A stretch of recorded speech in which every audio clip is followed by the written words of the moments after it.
Hello students, आज हम financial statement के बारे में पढ़ेंगे। फाइनेंशियल स्टेटमेंट को फाइनल अकाउंट्स ऑफ कंपनी भी कहते हैं। फाइनेंशियल स्टेटमेंट में हम अकाउंटिंग प्रोसेस को फॉलो करते हैं, जिसमें हम डाटे को अकाउंटिंग प्रोसीजर के थ्रू ऑर्गेनाइज करते हैं, कलेक्ट करते हैं। अकाउंटिंग प्रोसेस जो होता है हमारा, वो जर्नल से स्टार्ट होता है एंड फाइनेंशियल स्टेटमेंट पर जाके खत्म होता है। तो ये अकाउंटिंग प्रोसेस का लास्ट स्टेप है, जिसमें हम बिजनेस की परफॉर्मेंस को चेक करते हैं। बिजनेस की परफॉर्मेंस को चेक करने के लिए प्रॉफिट एंड लॉस अकाउंट बनाया जाता है, जिससे हम बिजनेस के नेट प्रॉफिट और नेट लॉस को फाइंड आउट करते हैं और बिजनेस की फाइनेंशियल पोजीशन को चेक करते हैं, जिसके लिए हम बैलेंस शीट बनाते हैं, जिसमें हम बिजनेस की एसेट्स की वैल्यू एंड एसेट्स की वैल्यू एंड लायबिलिटीज को क्लोजिंग डेट पर पता करते हैं।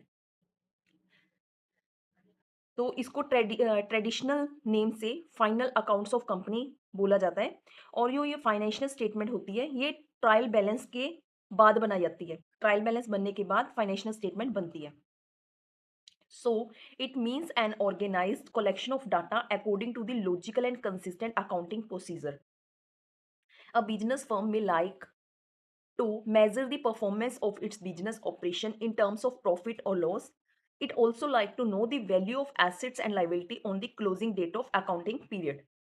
Financial statements helps the firm to ascertain its income and also to assess the position of its assets and liabilities. These statements are also known as their traditional name as final account of companies and are basically prepared from the trial balance. Thank you.